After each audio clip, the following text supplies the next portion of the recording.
Ey Xudaya tevfik ber zalimlara, ne günahı var Abdurrauf canın. Yadı gelip dur her dakika dillere, hiç günahı yoktu Abdurrauf canın.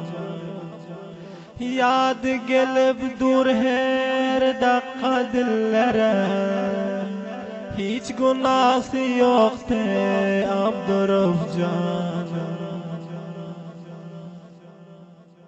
İntizar gözlerimiz yoluna qarab, gün günden boluyor men ahvalım harap.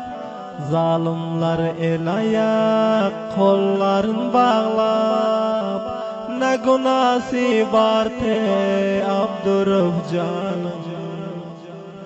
Zalimlar el ayak kollarını bağlap, ne günahı vardı Abdurrauf canım. Görünler zalimlar yaman günleri, nun derde koydunuz aciz dilleri. Bir dana durhemca valan gülleri, ne günahı vardı Abdurrauf canım. Bir dana durhemca valan gülleri, ne günahı vardı Abdurrauf canım. Aciz pervanede kafasa atıp, fikir oya gidiyor geceler yatıp. İna ağa kavmi gamlara batıp, esir aldınızlar Abdurrauf canım. İna ata kavmi gamlara batıp, esir aldınızlar Abdurrauf canım. Ey Xuday can özün eyle bir ilaç, senin yardımlığına bizler köp muhtaç.